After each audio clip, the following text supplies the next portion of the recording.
Tonight is the full moon of Elul, a sure sign that Rosh Hashanah is quickly approaching.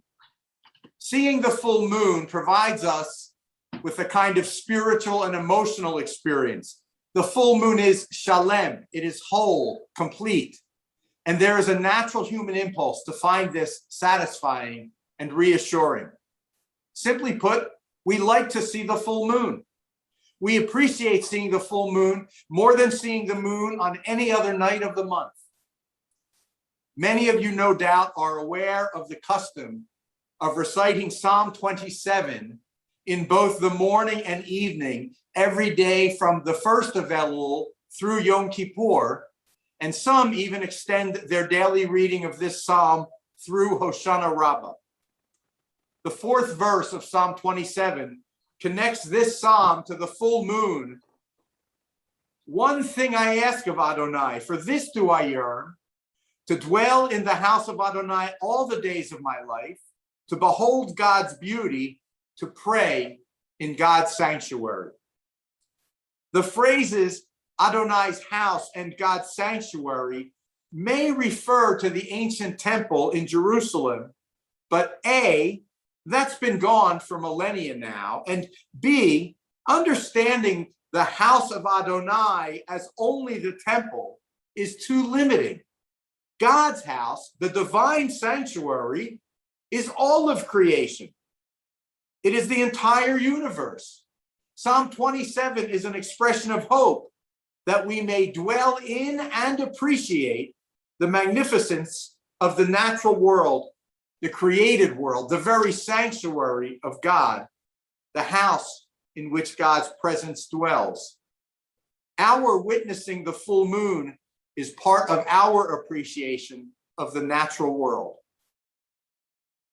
The 27th Psalm is a beautiful poem written in a personal, intimate tone.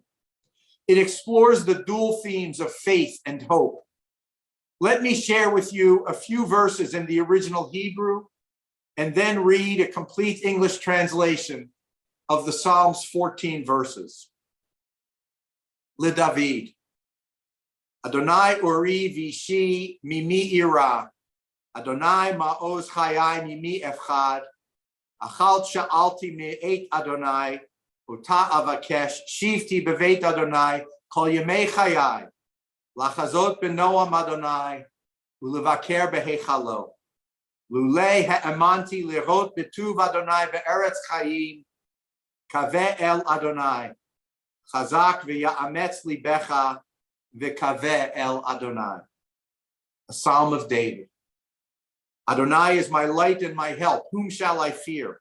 Adonai is the strength of my life. Whom shall I dread? When evildoers draw near to consume me, when foes threaten, they stumble and fall. Though armies be arrayed against me, I have no fear. Though wars threaten, I remain steadfast in my faith.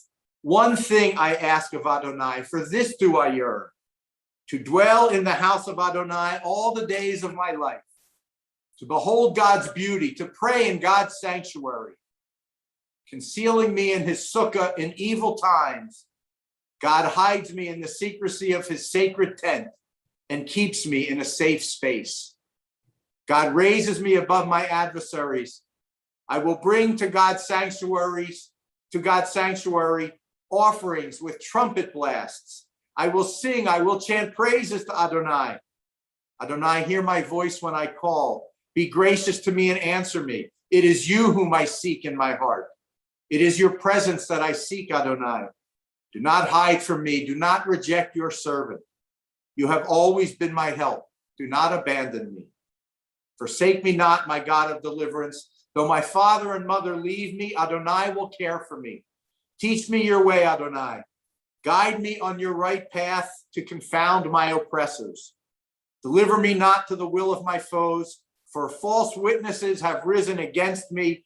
They speak angry words of malice and lies. For I trust that I will surely see Adonai's goodness in the land of the living. Be strong, take courage, and hope in Adonai. This psalm's affirmations of faith are clearly the work of a person who has a strong, unshakable belief in God. There is a beauty in this steadfast trust. We cannot help but admire a person of such conviction. For the faithful, Psalm 27 goes down easily. But of what utility is this psalm for a person who lacks such certainty? Is this psalm able to speak to the person who questions, who isn't sure, who has lost or never had faith? The faith of the psalmist may be hard for us to muster. We may reject the idea that God intervenes in daily human affairs, even if the author of Psalm 27 clearly believes in this possibility. Surely most people, and I'm one of them, have been battered about by life at one time or another, such that we have questioned what we believe. Cataclysmic and tragic events can leave us wondering, asking, pleading, where is God in my time of need? Psalm 27 speaks to this person too. It articulates the fundamental importance of hope. We can emphatically retain our ability to hope, even if our faith is shaky or lacking. Hope persists. Nothing need obviate our having hope. Psalm 27 orients us to hope. The final verse utilizes a favorite Hebrew phrase found here and elsewhere in the Tanakh: be strong, take courage, and hope. The verse concludes with the phrase in Adonai, hope in Adonai, and yet the message works even without those two words: be strong, take courage, and hope. Several years ago, a wise teacher offered me this wisdom. We should understand our world as being rooted in abundance rather than scarcity. A corollary to this is that we should orient our soul in a mode of hopefulness rather than hopelessness. Be strong, take courage, and hope. This has special resonance for us as we continue coping with these pandemic days. But whether it's plague, politics, or personal problems, our aim is to be filled with hope. Hope in a better future, hope that we will best our adversaries, hope that we will overcome the challenges that we face. Like the moon with its lunar cycle, sometimes our faith waxes, sometimes it wanes. So too our ability to hold on to hope. Sometimes it waxes and grows, other times it wanes and is diminished. During Elul, and even more so on Rosh Hashanah itself, we are filled with hope. A new year, new possibilities, and the potential that the future always holds. This is our time. This is our season of hope. Shana Tova u'Mituka. May the new year be filled with blessing and hope for all of us.